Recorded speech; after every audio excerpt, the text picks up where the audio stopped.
행복했던 과거를 회상한 욥은 이제 30장 말씀에서 현재 그가 겪고 있는 고통스러운 상황에 대해 언급하고 있습니다.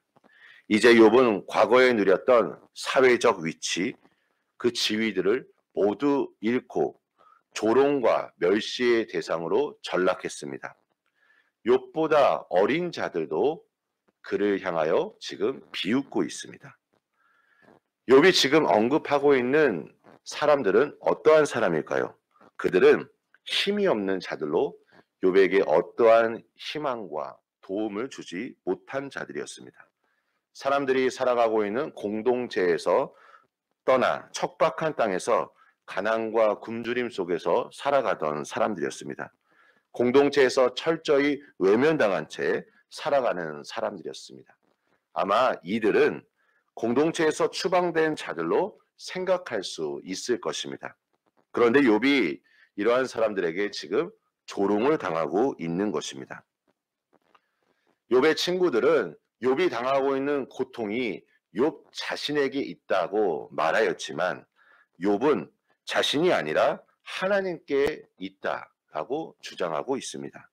하나님이 욥의 활시위를 늘어지게 하시기도 하시고 욥을 곤고하게 하셨기에 그가 약해진 것이라 말합니다. 욥은 이제 더 이상 방어할 수도 없고 공격할 힘도 없습니다. 무기력한 상태가 되고 만 것입니다. 이제 그의 대적들이 그를 둘러싸고 있습니다.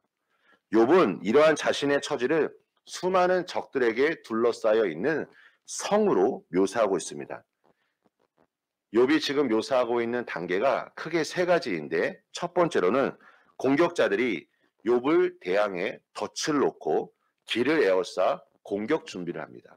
두 번째로는 길을 헐어 성에 이르는 진입로를 차단합니다. 세 번째로는 이들은 성을 파괴하고 성 안으로 진격해 욥을 공격합니다. 그리고 성을 점령합니다. 욥은 공포와 전율을 느끼며 좌절할 수밖에 없습니다. 이제 욥의 품위는 바람같이 날아가 버리고 다시 회복되리라는 희망도 없이 탄식만 하는 처지가 되고만 것입니다. 우리는 오늘 이 욥의 고백을 통하여 인간이 가지고 있는 어두움 그리고 부정적인 면을 생각할 수 있습니다. 이전까지만 하더라도 욥이 말하면 욥의 말에 경청하였고 욥의 말이 지혜자의 말과 같다라고 욥을 인정하였습니다. 그런데 오늘 욥이 고백하고 있는 모습을 한번 보십시오. 이전에 자신을 향하여 인정하였던 사람들이 이제 그가 힘이 빠지자 달려들어 공격하는 대적들로 변하는 현실은 마치 정글에서 살아가고 있는 모습을 보여주는 것 같습니다. 그러면 믿는 우리들은 어떻게 해야 할까요? 욥이 느끼고 있는 이 감정은 우리도 삶 속에서 실제로 경험할 수 있는 것입니다. 어제 나하고 우호적이었던 사람이 오늘 어떠한 상황 속에서 나를 공격하고 나를 비난하고 나를 어려움에 빠뜨리게 할 수도 있을 것입니다. 여기서 우리는 예수님의 말씀을 듣기를 원합니다. 예수님은 담대하라고 말씀하였습니다. 그 이유는 예수님께서 세상을 이기셨기 때문입니다. 우리는 예수 그리스도를 통하여 넉넉히 승리할 수 있습니다. 악한 자들이 우리를 공격하고 우리를 넘어뜨리려 할지라도 우리를 도우시는 예수님 한 분만을 바라보시기를 소망합니다. 물론 우리가 사람을 통해서 위로를 얻을 수도 있습니다.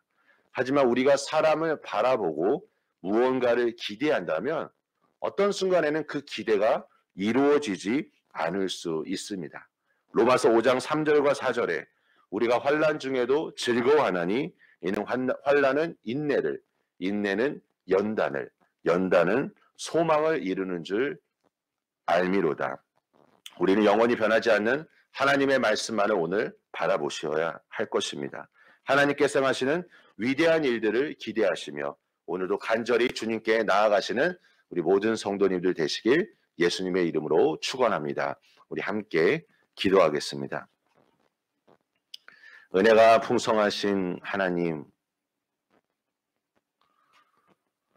오늘 우리가 주님의 도우심이 필요합니다.